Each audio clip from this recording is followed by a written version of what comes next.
Durante años, el sótano de esa casa permaneció cerrado, como si algo adentro supiera que debía quedarse en la oscuridad. Los nuevos propietarios ignoraron las advertencias, hasta que empezaron a escuchar pasos donde no había nadie. Fue entonces cuando decidieron bajar con una linterna, y encontraron más que polvo y muebles viejos. Lo que capturaron en una sola fotografía transformó una historia de ruidos en una pesadilla documentada.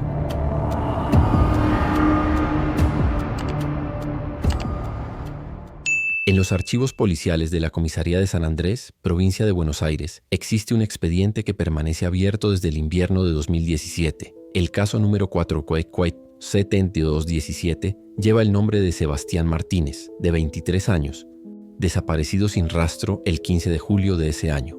Lo que hace particular este caso no es la ausencia de evidencias, sino la presencia de una sola, una fotografía digital que desafía toda explicación lógica. La historia comienza meses antes, cuando Sebastián heredó la casa de su abuelo paterno en las afueras del pueblo. Una construcción de ladrillos vista levantada en los años 70, con amplios ventanales que durante décadas habían recibido la luz del campo bonaerense. Pero cuando Sebastián llegó a principios de junio para evaluar la propiedad, encontró una casa que había permanecido cerrada durante 12 años, desde la muerte del anciano. La humedad había hecho estragos en las paredes. El papel tapiz se desprendía en tiras largas y amarillentas que colgaban como piel muerta. Los pisos de parquet crujían bajo cada paso, emitiendo sonidos que parecían quejas. Y había un olor, un aroma dulzón y penetrante que Sebastián no logró identificar, pero que le recordaba vagamente a flores marchitas mezcladas con tierra húmeda. Durante las primeras semanas, el joven se dedicó a revisar los objetos que su abuelo había dejado. Cajas llenas de documentos, fotografías familiares, herramientas oxidadas, libros con las páginas hinchadas por la humedad. Sebastián trabajaba principalmente durante el día, pero las tardes se hacían largas en esa casa silenciosa, donde el único sonido constante era el goteo de alguna canería oculta en las paredes. Fue el 28 de junio cuando decidió explorar el sótano. La puerta que daba acceso a la planta inferior se encontraba en la cocina detrás de la despensa. Una puerta de madera maciza, pintada de verde oscuro, con una cerradura antigua que Sebastián tuvo que forzar con un destornillador. Cuando finalmente cedió, el aire que emergió del sótano era frío y cargado de ese mismo olor dulzón que impregnaba toda la casa, pero concentrado como si fuera su origen. La escalera de cemento descendía en ángulo pronunciado hacia la oscuridad. Sebastián encendió la linterna de su celular y comenzó a bajar. Cada escalón amplificaba el eco de sus pisadas, creando un ritmo inquietante que parecía multiplicarse en las sombras.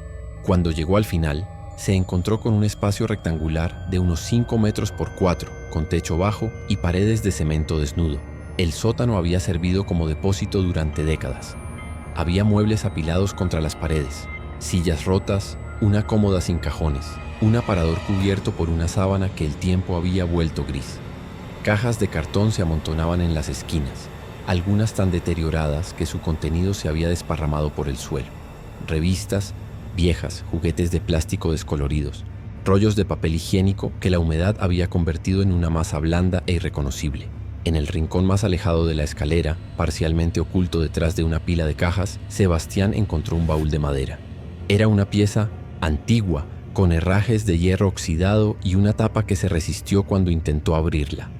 Cuando finalmente lo logró, una bocanada de ese aroma dulzón se intensificó, como si hubiera estado concentrado dentro del baúl durante años.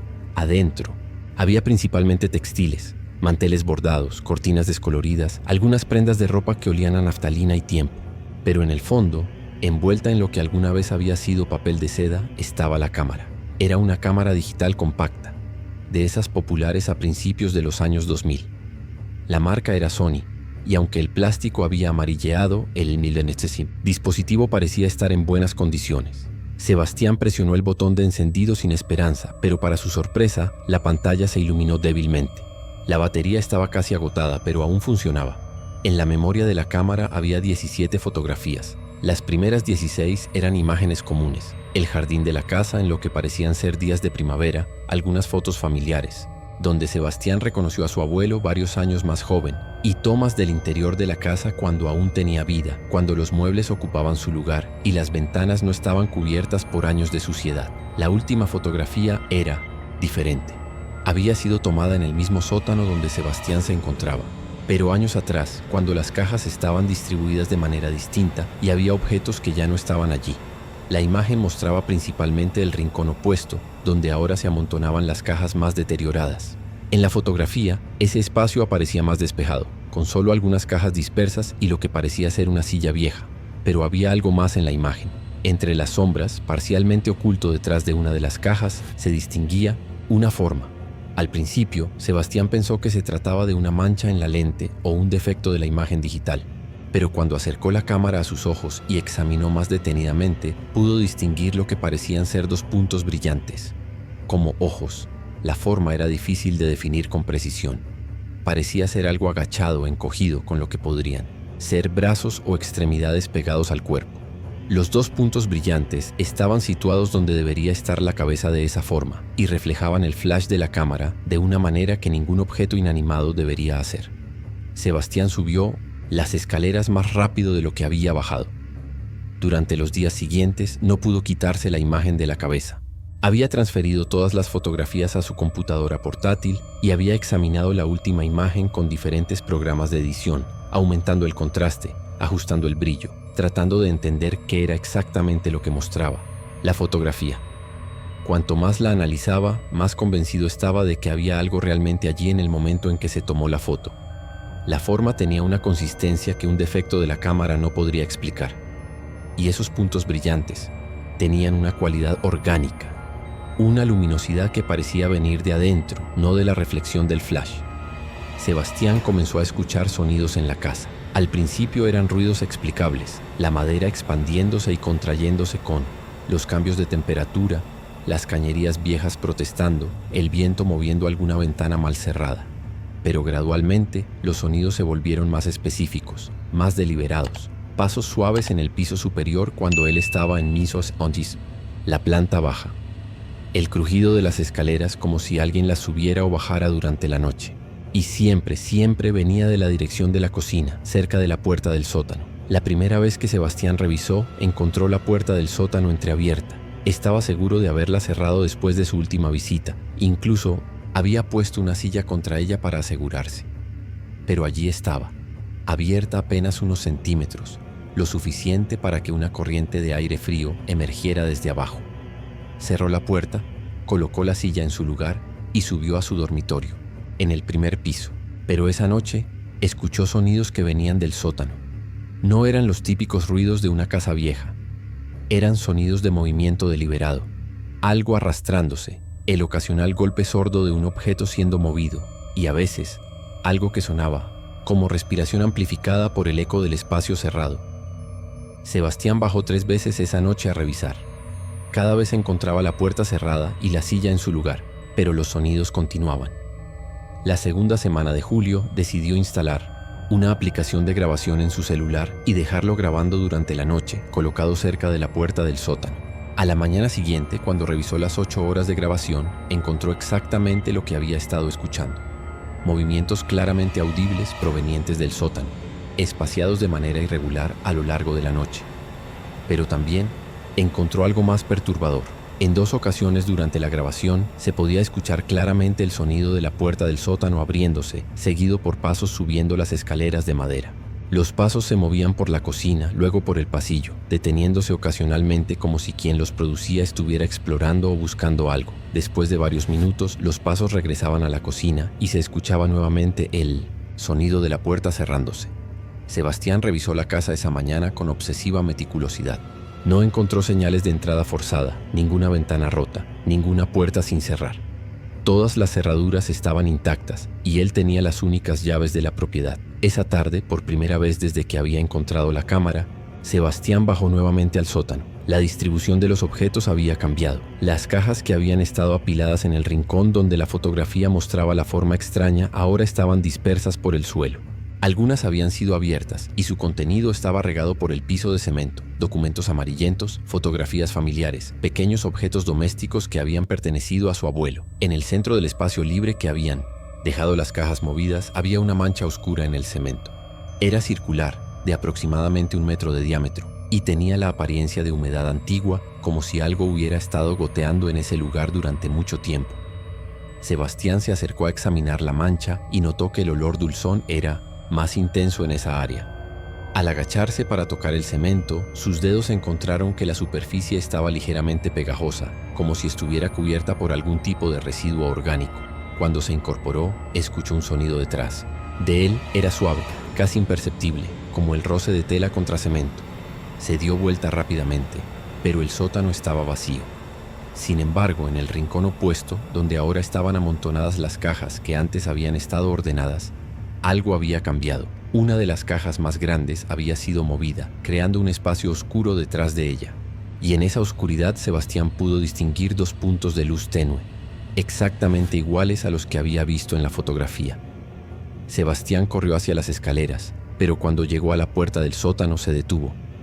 Algo le había llamado la atención desde el rabillo del ojo.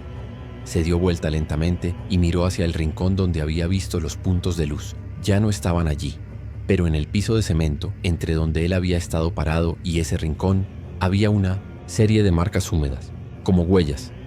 Pero no eran huellas de zapatos ni de pies descalzos. Eran marcas alargadas de forma irregular, como si algo se hubiera arrastrado por el suelo, dejando un rastro de humedad a su paso. Las marcas llevaban desde el rincón hasta la mancha circular en el centro del sótano, y desde allí continuaban hacia las escaleras, hacia donde él había estado parado. Sebastián subió las escaleras de 3 en 3, cerró la puerta del sótano y salió de la casa.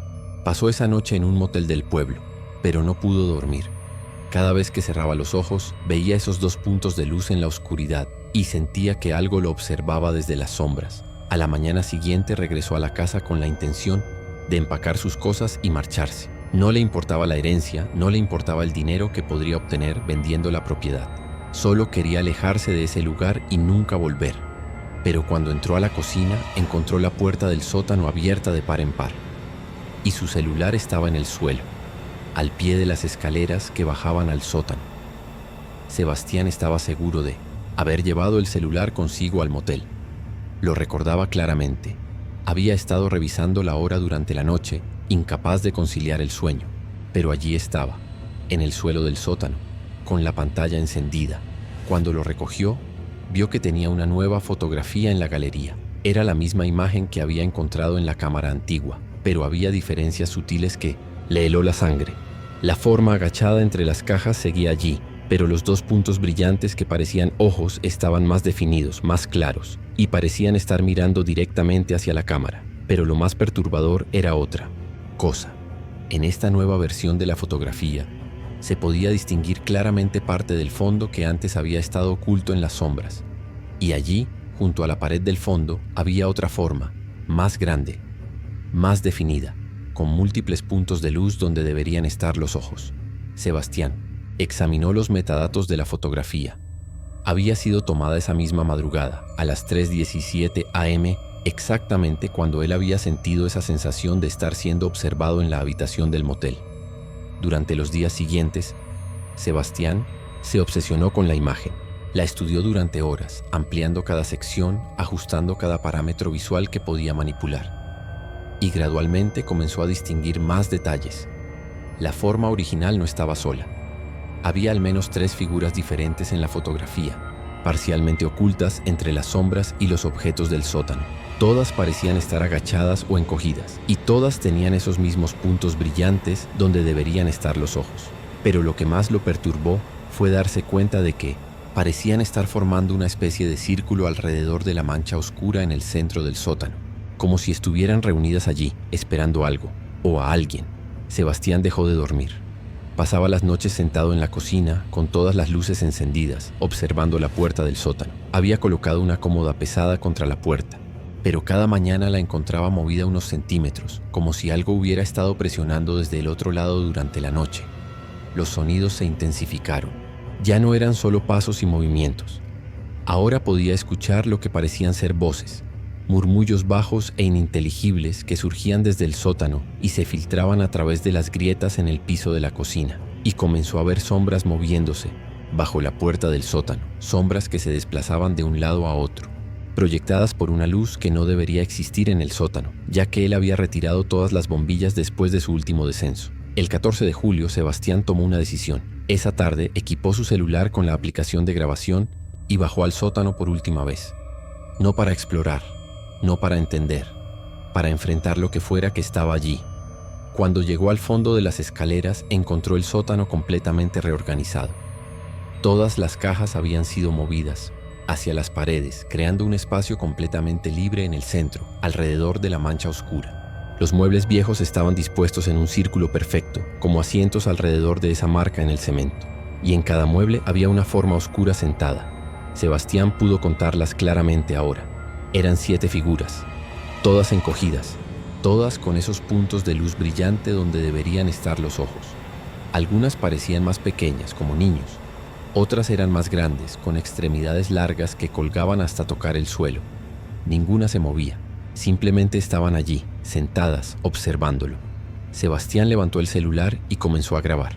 En la grabación, que fue encontrada 3 días después cuando la policía entró a la casa por pedido de los vecinos que no habían visto. Al joven desde hacía días se puede escuchar la respiración agitada de Sebastián durante los primeros segundos. Luego su voz apenas un susurro. Están aquí. Todos están aquí. Me están mirando. Una pausa larga. Solo el sonido de su respiración. No se mueven. Solo observan, como si estuvieran esperando que me acerque. Otro silencio. En el fondo, se puede escuchar un sonido suave como el viento, pero más orgánico, como respiración colectiva. Voy a acercarme. Necesito saber qué son. Los pasos de Sebastián se vuelven audibles mientras se mueve por el sótano. El sonido de su respiración se intensifica. La mancha en el suelo. No es humedad, es... Dios mío, es... La grabación se detiene abruptamente. Cuando la policía llegó a la casa, encontraron el celular de Sebastián en el sótano, junto a la mancha oscura en el centro del espacio. El dispositivo estaba cubierto por la misma sustancia pegajosa que manchaba el cemento, una sustancia que los análisis forenses nunca pudieron identificar con precisión. No había rastro de Sebastián Martínez, pero había algo más en el celular. Una nueva fotografía, tomada 2 minutos después de que la grabación se detuviera. La imagen mostraba el sótano desde un ángulo bajo, como si la cámara hubiera sido colocada en el suelo. En la fotografía, el círculo de muebles seguía allí, pero ahora había 8 figuras sentadas. La 8ª figura era claramente humana.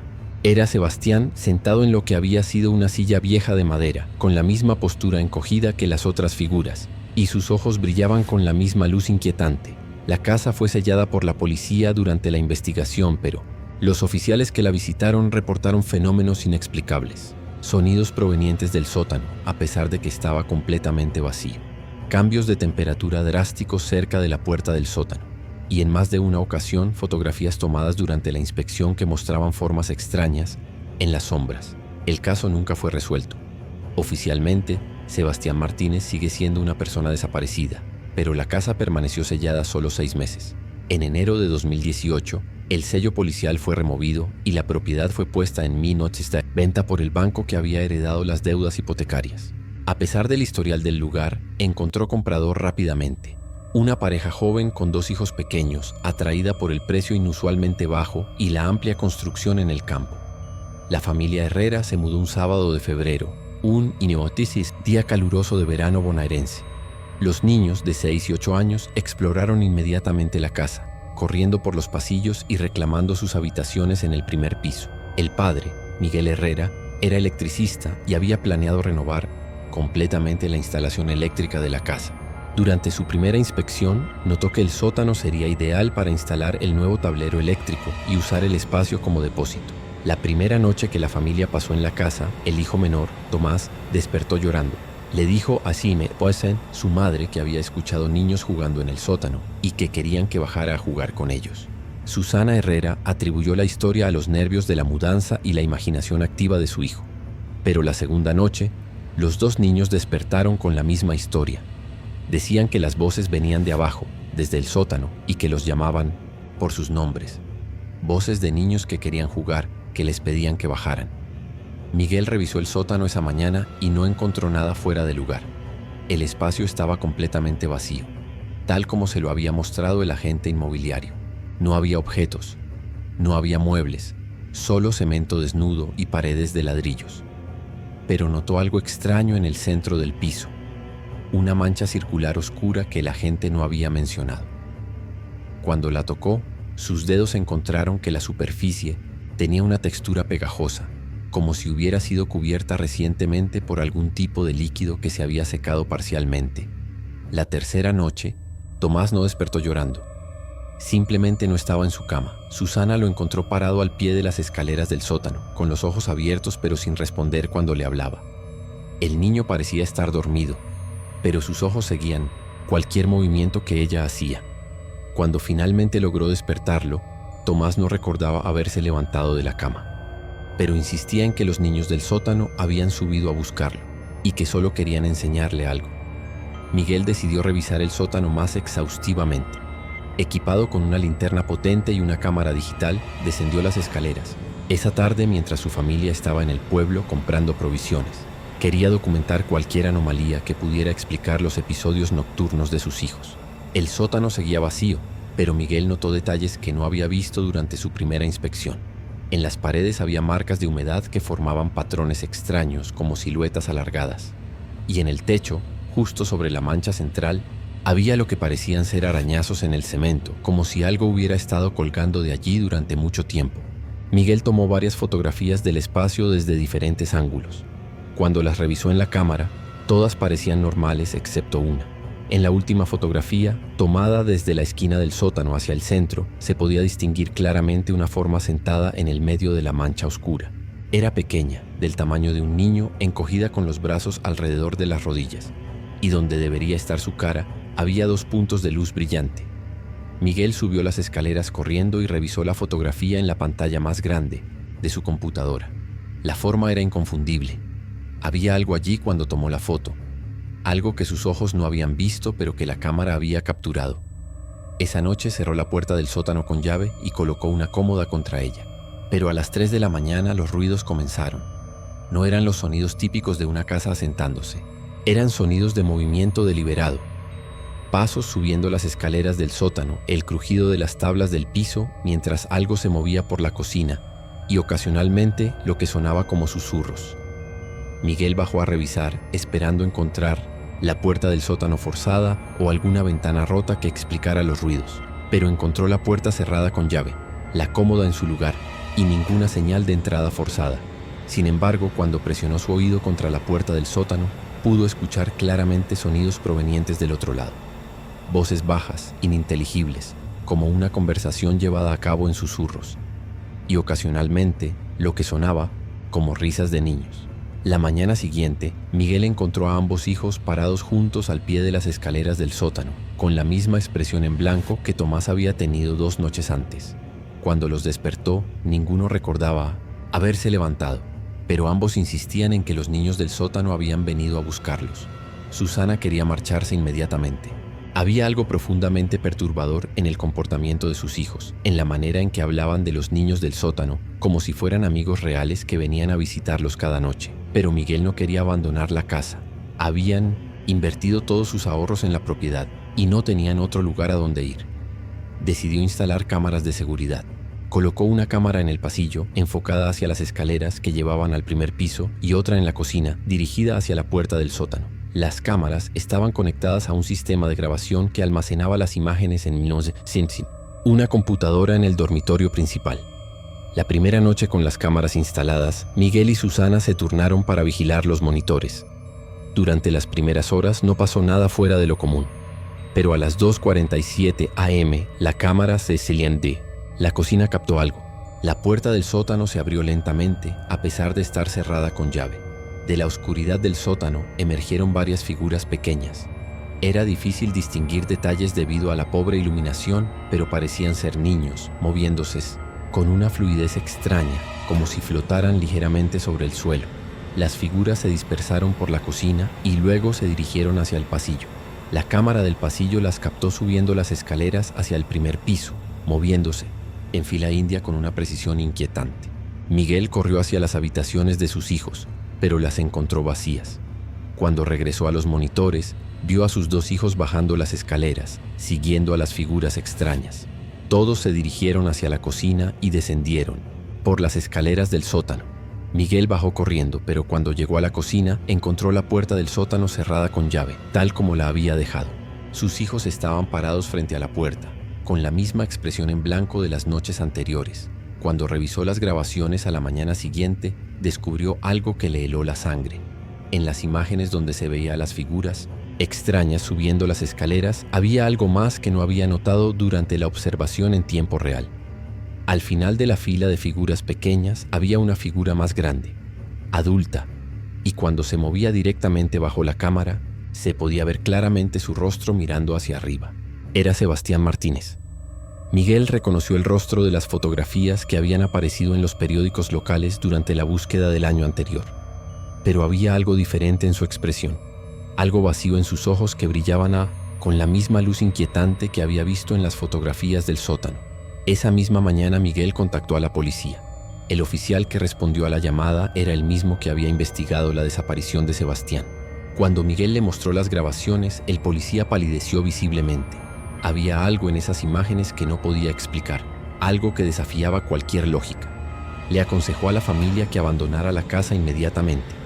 Pero cuando Miguel subió a empacar las pertenencias de su familia. Encontró a sus hijos sentados en el borde de sus camas, completamente despiertos pero con esa misma expresión vacía.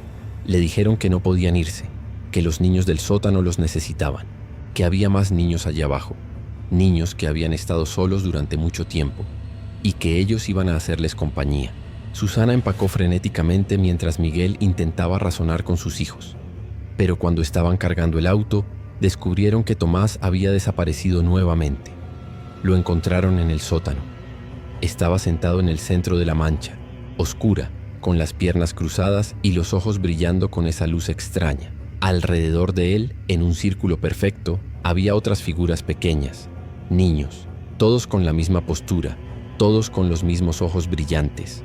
Cuando Miguel intentó acercarse, su hijo lo miró directamente y habló con una voz que no era completamente suya. «Ya no puedo irme, papá. Ahora soy parte de esto. Y pronto, tú también lo serás». Miguel cargó a su hijo y corrió hacia las escaleras, pero cuando llegó arriba, Tomás había vuelto a su estado normal. No recordaba haber bajado al sótano, no recordaba lo que había dicho. La familia Herrera abandonó la casa esa misma tarde, pero 2 semanas después Tomás desapareció de su nueva casa en el pueblo. Lo encontraron 3 días después caminando por la carretera que llevaba a la casa del campo. Cuando le preguntaron dónde había estado, el niño respondió que había estado jugando con sus amigos en el sótano y que tenía que volver porque lo estaban esperando. Los doctores no pudieron explicar su comportamiento. Las evaluaciones psicológicas no revelaron signos de trauma o manipulación. Tomás parecía un niño completamente normal, excepto por su obsesión con regresar a esa casa. Durante los meses siguientes, Tomás escapó 4 veces más. Cada vez lo encontraban en el mismo lugar, caminando hacia la casa del campo, y cada vez insistía en que tenía que volver para jugar con los niños del sótano. En su quinta fuga no lo encontraron. La búsqueda duró 2 semanas.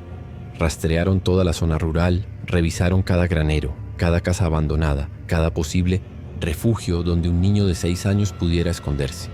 Finalmente, alguien sugirió revisar la casa sellada. Cuando la policía entró al sótano, encontraron a Tomás sentado en el centro de la mancha oscura. Estaba vivo, aparentemente ileso, pero no respondía cuando le hablaban. Sus ojos tenían esa misma luminosidad extraña que Miguel había visto en las grabaciones. En las paredes del sótano, alguien había dibujado figuras con lo que parecía ser la misma sustancia oscura que manchaba el piso. Eran dibujos simples, como los que haría un niño, pero representaban claramente figuras humanas sentadas en círculo. Había 9 figuras dibujadas en la pared. Cuando sacaron a Tomás del sótano, el niño no opuso resistencia. Pero mientras lo cargaban hacia las escaleras, se dio vuelta para mirar hacia atrás y dijo: «Se sienten solos sin mí, pero no se preocupen. Voy a volver pronto». Tomás fue internado en una institución psiquiátrica infantil en la capital. Los doctores diagnosticaron un cuadro de disociación severa, posiblemente causado por algún trauma no identificado, pero no pudieron explicar ciertos aspectos de su comportamiento. Durante las noches, Tomás hablaba en su habitación como si estuviera conversando con otras personas. Cuando los enfermeros revisaban, siempre estaba solo, pero el niño insistía en que estaba jugando con sus amigos. Y cada madrugada, a las 3:17 am exactamente, Tomás despertaba y caminaba hasta la ventana de su habitación mirando hacia el sur, hacia la dirección donde estaba la casa del campo. Después de 6 meses de tratamiento sin progreso, los doctores Decidieron intentar una terapia de confrontación. Llevaron a Tomás de vuelta a la casa, bajo estricta supervisión médica, con la esperanza de que enfrentar el lugar de su trauma pudiera ayudarlo a procesarlo. Cuando llegaron a la propiedad, Tomás se tranquilizó inmediatamente. Su comportamiento agitado y obsesivo desapareció, y por primera vez en meses parecía estar completamente presente y consciente. Le pidió a los doctores que lo dejaran bajar al sótano solo por unos minutos. Contra su mejor juicio, pero bajo observación constante, los médicos accedieron. Tomás bajó las escaleras del sótano y se sentó en el centro de la mancha oscura. Cerró los ojos, respiró profundamente y sonrió. «Ya estoy en casa», susurró. Cuando los doctores bajaron a buscarlo 5 minutos después, Tomás había desaparecido. El sótano estaba completamente vacío, sin lugares donde esconderse, sin salidas alternas. Pero el niño no estaba allí. En la pared había un nuevo dibujo junto a los otros 9. Una figura pequeña, claramente representando a un niño, sentada en el círculo con las demás. Tomás Herrera nunca fue encontrado. La casa fue demolida 3 meses después por orden municipal. Todo el material de construcción fue enterrado en un vertedero controlado y el terreno fue declarado no apto para construcción. Pero los trabajadores que participaron en la demolición reportaron fenómenos extraños. Cuando derrumbaron las paredes del sótano, encontraron que la mancha oscura en el centro del piso había penetrado profundamente en el cemento, formando una especie de pozo natural de casi 2 metros de profundidad. En el fondo del pozo encontraron objetos personales que databan de décadas atrás: juguetes infantiles, piezas de ropa, zapatos pequeños y una cámara digital que fue identificada como la propiedad de Sebastián Martínez. Pero lo más perturbador fue lo que los trabajadores encontraron las mañanas después de cada día de trabajo. A pesar de que habían llenado el pozo con cemento fresco la tarde anterior, cada mañana lo encontraban vacío nuevamente, como si algo estuviera removiendo el material desde abajo. Después del 5º intento fallido de rellenar el pozo, los trabajadores se negaron a continuar. El proyecto de demolición fue abandonado y el terreno fue cercado permanentemente. Hoy, 5 años después, el lote permanece vacío. Oficialmente, está designado como espacio verde municipal, pero nunca ha sido desarrollado. Los lugareños evitan el área, especialmente durante las noches, porque a veces, particularmente durante las madrugadas de invierno, se pueden escuchar sonidos provenientes del terreno baldío. Sonidos de niños jugando, riendo, conversando en susurros. Y ocasionalmente, los vecinos más cercanos reportan ver luces tenues moviéndose bajo tierra, como si hubiera alguien con linternas explorando túneles subterráneos que no deberían existir. En los archivos municipales, el lote está clasificado como propiedad en disputa legal, pero quienes conocen la verdadera historia saben que hay disputas que van más allá de lo legal, reclamaciones que trascienden la jurisdicción de los tribunales humanos. La última entrada en el expediente policial del caso Martínez fue agregada hace apenas 3 meses. Un reporte de patrullaje nocturno que menciona actividad inusual en el terreno baldío, figuras pequeñas moviéndose entre la vegetación silvestre que ha crecido sobre los restos de la casa demolida. Cuando los oficiales se acercaron a investigar, las figuras desaparecieron, pero en el suelo, exactamente donde había estado el sótano de la casa original, encontraron huellas frescas, en la tierra húmeda, huellas de pies descalzos, algunos del tamaño de niños pequeños, otros más grandes, claramente de adultos. Todas llevaban hacia el centro del terreno, hacia el lugar donde había estado la mancha oscura, y todas desaparecían en el mismo punto, como si quienes las habían dejado hubieran descendido directamente hacia el interior de la tierra. El reporte policial está clasificado como fenómeno sin explicación y permanece archivado sin investigación adicional, porque hay cosas que la ley no puede procesar, misterios que los procedimientos oficiales no pueden resolver. Y en las noches silenciosas de San Andrés, cuando el viento sopla desde la dirección del terreno baldío, los lugareños cierran sus ventanas y aseguran sus puertas, porque saben que algunos ruidos no son simplemente ruidos, y que una vez que escuchas las voces de aquellos que han sido reclamados por la oscuridad, nunca estás realmente solo otra vez.